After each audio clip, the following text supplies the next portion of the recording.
আসসালামু আলাইকুম। আমি শাহাদাত। আজকে দ্বিতীয় দিন, দ্বিতীয় ভিডিও নিয়ে হাজির হলাম।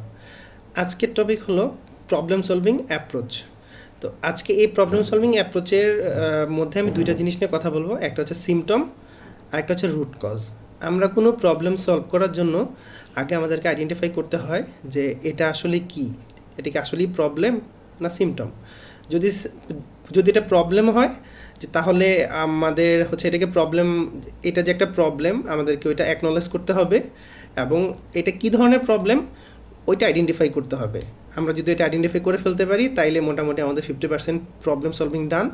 দেন বাকিটা ছোটো ছোটো অংশে ভাগ করে যদি আমরা ওই অংশগুলো হচ্ছে ফিক্স করে ফেলতে পারি তাহলে আমাদের প্রবলেমটা সলভ হয়ে গেল। যদি এটা কোনো একটা সিমটম হয় যে তাহলে কি করবেন, তাহলে ওইটাকে 5বার ওয়াই দিয়ে প্রশ্ন করুন। দেন এনের কীভাবে প্রশ্ন করবেন, ধরেন কোথাও এটা কোনো একটা একটা বিল্ডিংয়ে বা কোনো একটা প্রতিষ্ঠানে ইমার্জেন্সি একটা অ্যালার্ম বাজতেছে।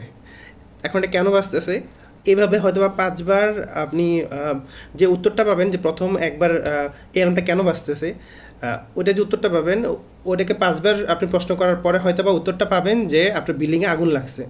তো তার মানে আপনাকে এই যে রুট কজটা হচ্ছে আগুন লাগছে বিধায় আপনার ওই বিল্ডিংয়ে এটা হয়তো বা অ্যালার্ম বাজতেছে। তো তার মানে আপনি কি এখন আপনার আপনার কাছে দুইটা কাজ, একটা আপনি আইদার হচ্ছে অ্যালার্মটা বন্ধ করবেন, দুই হচ্ছে আগুন নিভাবেন।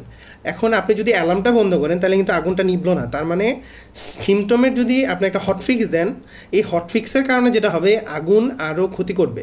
এটা ইনস্ট্যান্ট হয়তো বা আপনি একটা অ্যালার্মের যে বিরক্তি একটা ভাব আছে এটা থেকে বেঁচে গেলেন, বাট আগুন কিন্তু নিভলো না। সো আমাদের যেটা করতে হবে, আগে রুট কজটা বের করতে হবে। দেন এটা যে একটা প্রবলেম এটা আগে আমাকে হচ্ছে অ্যাকনোলেজ করতে হবে। দেন এইটার আমরা আসলে এইটা কী ধরনের প্রবলেম আমাদেরকে এটা বের করতে হবে। এটা বের করা মানে 50% মোটামুটি প্রবলেম হচ্ছে আমরা আইডেন্টিফাই করে ফেলছি এটা কী ধরনের প্রবলেম। দেন ওটাকে ছোটো ছোটো ছোটো ছোটো অংশে ভাগ করে মোটামুটি একটু টাইম নিলে আমাদের প্রবলেমটা সলভ করা পসিবল।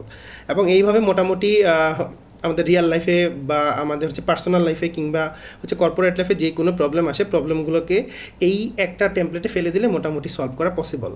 আপনি আপনার প্রবলেম আসলে কীভাবে সলভ করেন আপনি চাইলে কমেন্টে জানাতে পারেন। সেই বন্ধু ভালো থাকবেন। আসসালামু আলাইকুম।